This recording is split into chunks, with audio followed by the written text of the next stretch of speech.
Pensando un país, de las ideas al diálogo, presenta Liderazgos imperfectos.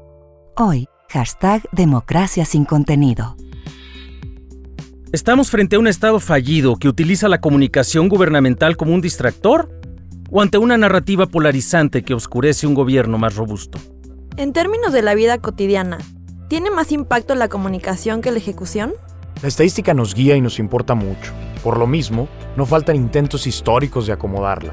¿Qué le falta al dato duro a la hora de tomar decisiones? Si el propósito de la política no son los cambios en la vida de las personas, sino el mensaje pedagógico, ¿los hechos ya no son importantes? Quédate con nosotros en Liderazgos Imperfectos. Un podcast que mira la actualidad desde la perspectiva de una generación que se ha dado a la tarea de construir espacios de convivencia más justos, enriquecedores y productivos, aunque no sean perfectos. Soy Alejandro Poiré. Hace algunos años fui secretario de Gobernación y ahora soy profesor y decano en la Escuela de Gobierno del TEC de Monterrey. Quienes nacimos después de los 70 creemos con firmeza en la igualdad de todas las personas. Soy Lilian Chapa Colofón y estudio obsesivamente instituciones y políticas de seguridad. No importa el género, identidad, orientación, color de piel o religión, somos todos mexicanos. Soy Edgar Martín y me interesa mucho cómo la economía, la tecnología y el derecho van moldeando, queramos o no, a la sociedad entera. Somos quienes alzamos la voz. Soy Daniela Tejas Míguez, corredora, bordadora, bisexual y feminista contra el fascismo y el racismo. Estudié ciencia política y soy activista por la justicia social. Juntos en este diálogo sobre liderazgos imperfectos. Un podcast que nos pone a pensar un país. ¿Podemos confiar en la gente para poner en sus manos las decisiones más importantes de nuestra sociedad? ¿Cómo deciden? ¿Con base en qué eligen las personas a la hora de ir a votar? ¿O de participar en una marcha, o en una protesta, o en un movimiento social? Esta es una pregunta que desde siempre ha sido explorada por científicos y teóricos y ha sido explotada por muchas personas para concentrar el poder, bajo el argumento de que la gente no entiende nada y solamente votan a partir de sus pulsiones o sus miedos o la última dádiva que recibieron. Hay mucha evidencia de muchas disciplinas de que la gente entiende bien las cosas que le afectan y valora y pondera con cuidado las opciones que tiene frente a sí en temas que le son importantes. Sin embargo, la prevalencia de las redes sociales, su capacidad para acompañarnos directamente en nuestros teléfonos todo el día, toda la noche incluso, y ser lo primero que veamos cada vez que los levantamos, y la capacidad de las campañas, los estrategas y de sus aliados y sus financieros para dirigir información falsa o tendenciosa o claramente provocadora de temor o de odio directamente para las personas, quizás sí hace más difícil que existan siquiera bases comunes o hechos compartidos sobre los cuales podamos elegir o discutir en una sociedad, Lilian. ¿Algo cambió, Alejandro, entonces en la forma y en las estrategias del poder para comunicarse con la población en México y en el resto del mundo? ¿Será que hoy los políticos y políticas son más francos y directos al expresar sus posiciones, aunque toquen con sus palabras fibras muy sensibles sobre nuestros problemas públicos?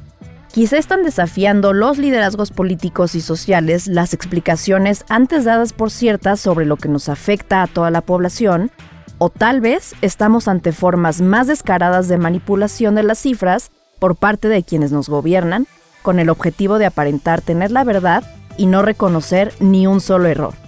Quizá una de las grandes complicaciones de cómo abordar el entorno público hoy en día es que no solamente estamos viviendo un mundo de posverdad, no solamente estamos viviendo un mundo en el cual es difícil verificar cuáles son los datos correctos y precisos, sino que nos remontamos a actores como Facebook, como Cambridge Analytica, casos como Brexit, en los cuales pareciera que el resultado de lo que ocurrió es el propósito de actores, de personas, de candidaturas que se dedican sistemáticamente a tratarnos de engañar, a tratarnos de pensar, de hacer pensar cosas que no son realidad.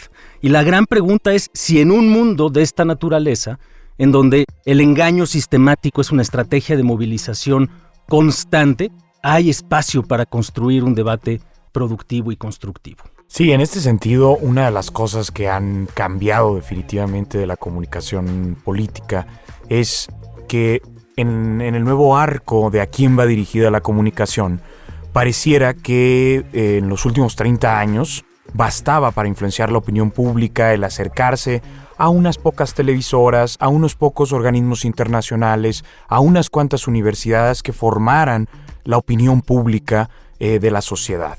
Cuando muchos de los actores políticos decidieron ir directamente con el pueblo, tuvieron que hacer estrategias de comunicación más simples que llegaran a esa población tan fragmentada, tan pulverizada, para eludir los filtros de las élites y hablarle directamente al pueblo. Esa hipersimplificación pues provoca problemas, ¿no?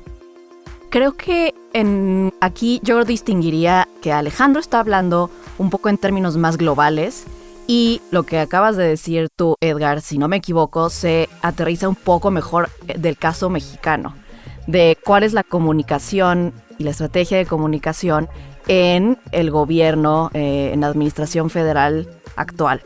Yo pensaría que no es exclusivo del caso mexicano, aunque es representativo, por supuesto, el modo de comunicación de Andrés Manuel, pero estoy pensando también el modo en que se comunicó Brexit, el modo en que se comunican los llamados populismos globales de izquierda y de derecha, tienen como característica el tratar de quitar el filtro de las élites y llegar con mensajes simples hacia lo que ellos llaman el pueblo, ¿no? De acuerdo. Y en este sentido, sí creo que la mañanera, yo sí estoy hablando muy en específico del caso mexicano. Sí, para ella Brexit no es relevante.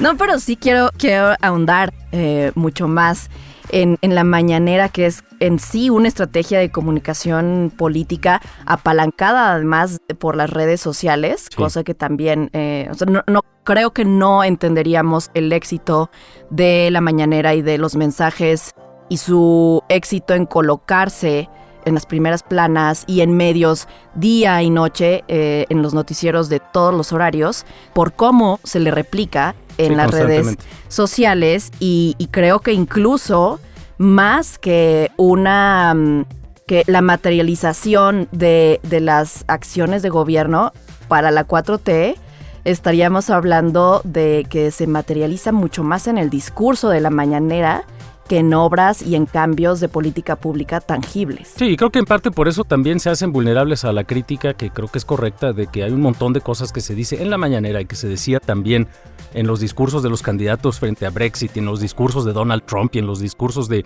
montones de estos actores, populistas o no, pero sí montados en estas nuevas plataformas de comunicación, en donde los hechos ya no importan, en donde realmente lo que importa, independientemente de si los hechos concretos que se están reflejando tienen correspondencia con la realidad, lo que importa es sobre todo la tónica de la narrativa. Entonces, no solamente es esta cosa que creo que tienes mucha razón, Edgar, de decir, ya no solamente tengo que convencer a las 2 o 3 televisoras de que sigan exactamente mi narrativa, sino que tengo mecanismos como la propia mañanera, que realmente se reproduce en un montón de medios, pero sobre todo las redes sociales, que nos abren un espacio para comunicación, pues que en cierto sentido es más sencilla, pero en cierto sentido es mucho más identificada, orientada a ciertos segmentos específicos de la población. Te permite en alguna medida también las redes sociales lograr ese sentido, y en donde pues lo que menos importa son los hechos, lo que importa es la narrativa, la historia, ¿no? Entiendo la parte donde ya no hay una priorización de los datos y de lo que llamamos hechos y demás, y entiendo por supuesto el contexto de la preocupación de cuando dejamos de pensar que los hechos importan y lo único que importa es la narrativa. Pero también tengamos en cuenta que mucho de lo que se nos presentó durante muchos años como hechos, situaciones que ya ni siquiera se discutían en las universidades, llegó un punto en que ni el Estado las discutía, la izquierda y la derecha parecía que unos iban a misa de 1 y otros a misa de 8, que decía García Márquez. No había diferencias de política pública real, no había estas discusiones, porque mucho de lo que se generaba en el discurso de las élites era la transformación en hechos de también prejuicios. Y yo creo que tampoco podemos dejar de recordar lo que pasaba en ese entonces, porque en algún punto los noticieros de las televisoras grandes eran el equivalente también a la mañanera y construían discurso de esta manera. Y entrándole directamente al tema de la comunicación de Andrés Manuel y de la Cuarta Transformación, es claro para mí que para Andrés Manuel es mucho más importante este sexenio construir una narrativa acerca de lo que es la Cuarta Transformación, que cambios reales de política pública, datos, estadística, lo que diga el Coneval, el INEGI, es mucho más importante, eso sí, la construcción de narrativa. Entre otras cosas porque el resultado no es tan bueno, pero hay un tema ahí interesante. Coincido contigo, Edgar, porque el propósito no es de política pública. Creo que tampoco es nada más de narrativa, aunque es muy importante la narrativa. Es un propósito pedagógico. Y esto lo recogía en una conversación con María Fernanda Vergara y decía, no, de lo que se trata es de transformar la forma en la que las personas piensan. Y de hecho, en su más reciente informe de gobierno, en el tercer informe de gobierno, formalmente, el día 1 de septiembre, el presidente de la República arranca con una frase que es contundente. Y lo que nos dice es que la transformación está en marcha, estoy citando aproximadamente, y dice, aunque es necesario seguir poniendo al descubierto la gran farsa neoliberal y auspiciando el cambio de mentalidad del pueblo, porque eso es lo más cercano a lo esencial y a lo irreversible. El propósito es pedagógico y cuando de lo que se trata es de enseñarte cómo ver las cosas, pues no importa tanto si el hecho de la pobreza o si el hecho de la seguridad, en fin. Y creo que eso es una dinámica novedosa, no exclusiva del ámbito mexicano, pero sí es una dinámica novedosa. Estamos más allá de la posverdad, estamos en la pedagogía, la comunicación como pedagogía popular.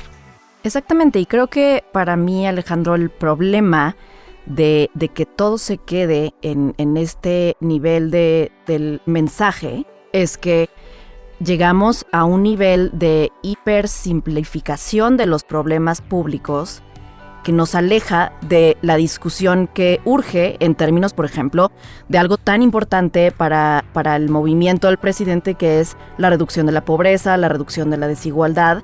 De eso ya no estamos hablando. Estamos hablando, exactamente, estamos hablando en un plano dicotómico de conservadores y liberales, porque esos son los términos del mensaje del presidente todos los días en la mañanera, que es además un nivel de exposición que yo creo que no habíamos visto en otro presidente todos los días, sin irnos al extremo de Peña Nieto, que de plano desapareció pues ahora sí que de la conversación pública a conveniencia, pero yo sí creo que los votantes de Andrés Manuel López Obrador hubieran esperado que digamos que el primer año sí hubiera sido de consolidación de un cierto mensaje que fuera el lenguaje común por el resto de la administración, pero creo que ya nos atoramos, vamos en el tercer año y seguimos hablando solamente en estos términos, todavía definiendo cuál va a ser el discurso, y no veo ya la discusión de las soluciones de política pública a problemas bien complejos. Todavía reactivando mucho el enojo con el pasado, ¿no? Claro, y hay motivos para estar enojados,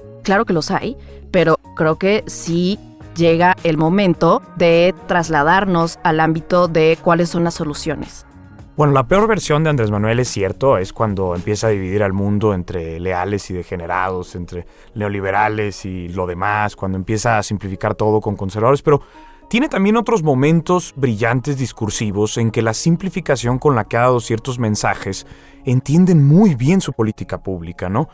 Por ejemplo, recordar cuando empieza a explicar la metáfora esta del puesto de naranjas y de jugos de naranjas para explicar por qué México exportaba petróleo e importaba gasolina. Esto no puede ser, es como si exportáramos naranjas y compráramos jugo de naranja de regreso. A lo mejor se les olvidó ahí mencionar en la metáfora que había demasiadas personas haciendo el jugo de naranja, pero el tema ahí que no rendía mucho, ¿no? Es que transmite muy bien su idea de política energética hacia la gente que normalmente había sido olvidada de estos discursos y a la que ni atención se le ponía para esto. Y estos son temas políticos. Cuando explica en el discurso de 2005 el cómo se le llama rescate o fomento a lo mucho que él dice se le da a las minorías rapaces y cómo se le llama populismo a lo poco que se destina a los pobres. Dice así, y me parece también impresionante la manera de captar una política económica específica de 30 años en muy pocas palabras. Esos son los momentos en que yo veo a un Andrés Manuel que brillantemente comunica un mensaje. Y luego el resto, pues lo mencionaba Lilian, ¿no?